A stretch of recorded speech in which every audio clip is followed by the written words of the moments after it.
নমস্কাৰ exam centre বা পৰীক্ষা হলত আমি কেনেকৈ টাইম মেনেজ কৰিম বা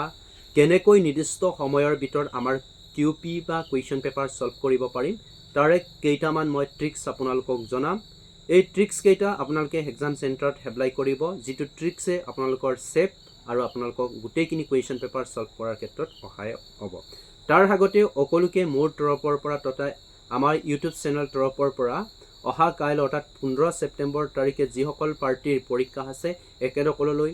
আমাৰ তৰফৰ পৰা বহুত শুভেচ্ছা জ্ঞাপন কৰিছো এতিয়া আমি আগবাঢ়িছো ট্ৰিক্স কেইটালৈ আমি এক্সাম সেন্টাৰত কি কৰিব লাগে যেতিয়া আপোনাৰ এক্সাম সেন্টাৰত যাব এক্সাম সেন্টাৰ যাওতে আপুনি বাহিৰত কি হ'ব থিয় হৈ থাকিব লাগিব ঠিক আছে সময় হ'ব তেতিয়া গেট কৰি দিব কিন্তু এক্সাম সেন্টাৰৰ বাহিৰত থাকোতে আপুনি কেতিয়া এই পৰীক্ষাৰ সম্পৰ্কত কি কথা পাতিব নালাগে কেতিয়াও ডিসকাস কৰিব নালাগে মই পঢ়ি অহা নাই আমুক কৰা নাই তামুক কৰা নাই মোৰ এই সাবজেক্টটো টান এইবিলাক বিষয় কেতিয়াও ডিসকাস কৰিব নালাগে আপুনি যিমান পাৰে পৰীক্ষা হলত থাকোতে সাইলেন্টত থাকিব আপুনি পাৰিলে এনেকুৱা কৰক যে সময়মতে যাবলৈ চেষ্টা কৰিব পৰীক্ষা হললৈ সময়মতে যাবলৈ চেষ্টা কৰিব সময়ৰ বহুত আগত যাব নালাগে তাৰ একদম ডিপ্ৰেছ হৈ যায় ঠিক আছে সো সময়মতে যাব ট্ৰাই কৰিব যদিয়ে পসিবল হয় এটা যেতিয়া এক্সাম হলত উমাব আপোনাৰ সিট চালে বা সিটত সোমালে এতিয়া এক্সাম গাৰ্ড আপোনাৰ আইলে তাৰ পিছতে আপোনাক 10 মিনিটৰ আগত এক্সাম আৰম্ভ হোৱাৰ 10 মিনিটৰ আগত আপোনাক ওএমআৰ সিটখন ফিল আপ কৰিবলৈ দিব এতিয়া ওএমআৰ সিটখন আপুনি খুব ধুনীয়াকৈ ফিল আপ কৰিব ঠিক 5 মিনিটৰ পাছত অৰ্থাৎ এক্সাম মেইন এক্সাম আৰম্ভ হোৱাৰ 5 মিনিটৰ আগত আপোনাক কিউপি বা কুৱেশ্যন পেপাৰখন দিব এটা কিন্তু কুৱেশ্যন পেপাৰখন আপোনাক সময় যেতিয়ালৈকে নহয় তেতিয়ালৈকে খুলিবলৈ বাধা দিব বা এইখিনি আপুনি কেতিয়াও ভুল নকৰিব সময়ৰ আগত কেতিয়াও কুৱেশ্যন পেপাৰ নুকুলিব ঠিক আছে এটো তাত গাইডলাইন লিখাই থাকে গাইডলাইন কিনি খুব ধুনীয়াকৈ পঢ়ি ল'ব এক্সাম পেপাৰৰ ওপৰতে গোটেই গাইডলাইন দিয়া আছে এই গাইডলাইন কিনি চাই ল'ব তাৰ পিছতে এতিয়া বিষয় হৈছে যে যেতিয়া বেল মাৰিব এতিয়া কিউপি খন আপুনি কি কৰিব খুলিব এতিয়া কিউপি খন খোলাৰ ক্ষেত্ৰত আপুনি খুব সাৱধান হ'ব যাতে এটা সিল মৰা থাকে এই সিলটো পালতে যাতে আপোনাৰ কুৱেশ্যন পেপাৰ বা প্ৰশ্ন কাকতখন সেই সিলটো কুলকাওতে যাতে পাতি নাযায় তাৰ প্ৰতিও লক্ষ্য ৰাখিব তাৰ আগতে কিন্তু এটা কথা মনত ৰাখিব যে আপুনি ওএমআৰ সিট কোন বাৰে চেক কৰিব ওএমআৰ সিট আৰু আপোনাৰ ৰোল নাম্বাৰখন বাৰে চেক কৰিব কতবাই ভুল হৈছে নেকি এইখাৰ কথা মই আগৰ পৰা কৈ আছো আৰু এতিয়াও কৈছো যাতে ভুল নকৰে যদি আপুনি ভুলকে ফিল আপ কৰে কিন্তু আপোনাৰ এনসাৰ স্ক্যান কৰোতে কিন্তু আপোনাৰ উইটেল আইব পাৰে বা আপোনাৰ নাম্বাৰটো বা ৰং দেখাব পাৰে সো বি কেয়াৰফুল এইখিনি ৰোল নাম্বাৰ আৰু ওএমআৰ সিট আৰু কুৱেশ্যন বুকলেট নাম্বাৰ অতিকভাৱে ফিল আপ কৰিছে নে নাই এইখিনি ধুনীয়াকৈ চাই ল'ব ঠিক আছে এইটো বাৰে কৈছো তাৰ পাছতে কি কৰিব কুৱেশ্যন খুলিলে কুৱেশ্যন খোলাৰ পিছত আপুনি এতিয়া কোনটো সাবজেক্টৰ পৰা স্টাৰ্ট কৰিব কোনটো সাবজেক্ট মানে কি জিকে পৰা আৰম্ভ কৰিব নে মেথছৰ পৰা আৰম্ভ কৰিব নে ইংলিশ কৰিব নে ৰিজনিং কৰিব এইটো লৈ বহুতৰ এটা কনফিউজ হৈ থাকে কিছুমানে ভাবি যায় যে মই প্ৰথম গৈয়ে টান কুৱেশ্যন বা ইংলিশ বা প্ৰায় মানুহৰে ইংলিশ বা মেথছটো টান হয় ভাবি যায় যে মই প্ৰথমতে টান সাবজেক্টটো কৰি লম তাৰ পিছত ইজিখিনি মই পিছত কৰিম একদম সম্পূৰ্ণ ভুল বুলি কৈছো নহয় সম্পূৰ্ণ ৰং কনসেপ্ট যদি এইটো চিন্তাত যদি আপুনি পৰীক্ষা দিব গৈছে তেতিয়ালে আপুনি যে এক্সাম কোৱালিফাইড কৰিব নোৱাৰে এইটো 100% শিওৰ ঠিক আছে এই কাৰণে আমি অধায় পৰীক্ষা দিব যোৱাৰ হাক দিনা কোনে ফিক্স কৰি তৈ যাব লাগিব যে মই অহা কাইলৈ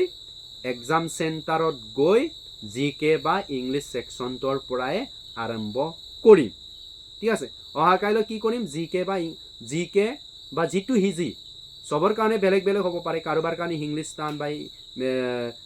গণিত হিজি তেনেকুৱা হ'ব পাৰে যেটো সাবজেক্টৰ ওপৰত আপোনাৰ একদম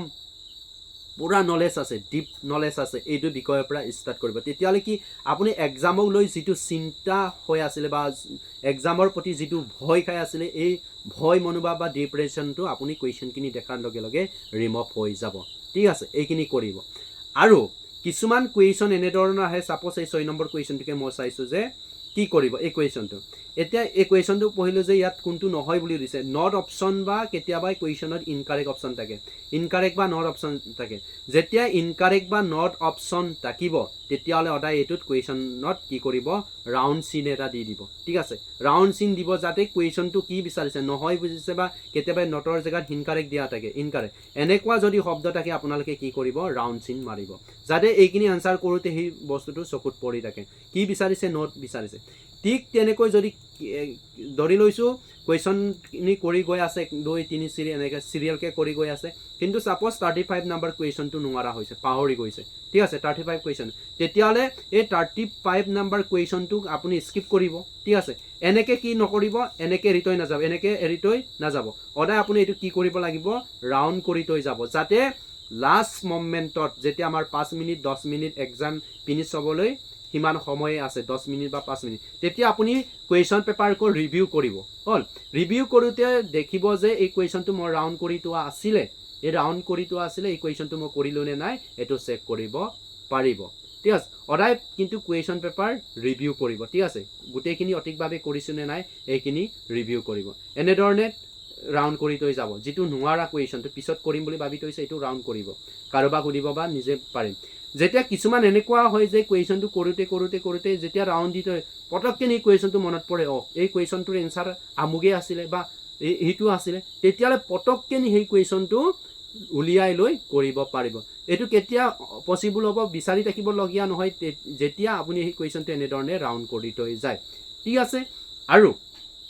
আপুনি এতিয়া এক্সাম হলত টোক্কা মাৰিব নে নামাৰিব এইটো সম্পূৰ্ণ আপোনাৰ ওপৰত নিৰ্ভৰ কৰে আৰু মই এটা ট্ৰিক্স দিছিলোঁ টোক্কা কেনেকৈ মাৰিব লাগে আৰু যিসকল প্ৰথম ফাৰ্ষ্ট টাইম এক্সাম দিব একেসকলে OMR চিট কেনেধৰণে ফিল আপ কৰিব তাৰ লিংক মই সেই ভিডিঅ'ৰ ডেছক্ৰিপশ্যনত দিয়া আছে চাই ল'ব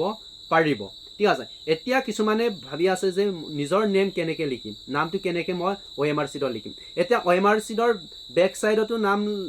কেতিয়াবা বেক চাইডত দিয়ে নিজৰ নামটো বা এড্ৰেছটো লিখিবৰ কাৰণে এক্সাম চেণ্টাৰখিনি লিখিবৰ কাৰণে বা কেতিয়াবা OMR চিটৰ একেবাৰে তলত দিয়া থাকে OMR চিটৰ একেবাৰে তলত প্ৰায় চিগনেচাৰ দিয়া থাকে কিন্তু OMR চিটৰ বেক চাইডে নিজৰ নাম বা এড্ৰেছ বা এক্সাম চেণ্টাৰৰ লিখা প্লেচটো দিয়া থাকে চ' বি কেয়াৰফুল আপুনি নাম লিখোঁতে মিছ লিখে চিৰি লিখে ডাজ নট মেটাৰ আপোনাৰ যাতে যিখিনি লিখিছে এইখিনি কাৰেক্টকৈ লিখিলে হৈ গ'ল চ' ইমানখিনি আছিলে ইমানখিনি আপোনালোকৰ মাজত শ্বেয়াৰ কৰিলোঁ আৰু যিখিনি পাৰিছে এইখিনি চাব টোক্কা মৰা নপৰা টোক্কা মাৰিবনে নাই সেই কথাটো মই পাহৰি গৈছিলোঁ ক'বলৈ যে টোক্কা যে কেতিয়া মাৰিব আপুনি এক্সামত কেতিয়া টোক্কা মাৰিব যেতিয়া আপুনি কুৱেশ্যনখিনি চালে যে মোৰ এক্সাম বেয়া হৈছে মই টোক্কা নামাৰিলে উপায় নাই যে ইমানখিনিয়ে কৰিছোঁ মই ছাপ'জ ইমানখিনি কৰিছোঁ কিন্তু মই এক্সামটো কোৱালিফাইড কৰাৰ ক্ষেত্ৰত পচিবল হয় নে নহয় এইটোক লৈ যদি কনফিউজ আছে তেতিয়াহ'লে আপুনি অকণমান নলেজ আছে বা all of the above none of the above তেনেকুৱা মই কুৱেশ্যন দিছোঁ তেনেকুৱা কুৱেশ্যনবিলাকক টোক্কা মাৰি থৈ হাৰিব পাৰি যদি অকণমান নলেজ থাকে আৰু কেতিয়াবা এনেকুৱাও হয় যে কুৱেশ্যন ছাপ'জ 35 চাইছোঁ A আৰু C টো নহয় B নহ'লে হ'ব নহ'লে C হ'ব ঠিক আছে নহ'লে B হ'ব নহ'লে কি হ'ব C হ'ব তেনেধৰণৰ যদি ধাৰণা থাকে তেতিয়াহ'লে এনেধৰণৰ কুৱেশ্যনবিলাকো টোক্কা মাৰি থৈ হাৰিব পাৰে এই বিষয়ে মই অধিক ডিটেইলছ ভিডিঅ' মই বনাই থোৱা আছে লিংক তলত দিছোঁ এইখিনি চাই ল'ব পাৰিব ধন্যবাদ সকলোকে পুনৰবাৰ সকলোকে সহকাৰীলৈ যিসকল পাৰ্টিৰ এক্সাম আছে সকলোকে বহুত শুভেচ্ছা মোৰ তৰফৰ পৰা জনাইছোঁ আপোনালোকৰ ড্ৰিমছ ফুলফিল হওক আপোনালোকৰ সপোন সফলতা হওক ধন্যবাদ জয় আই অসম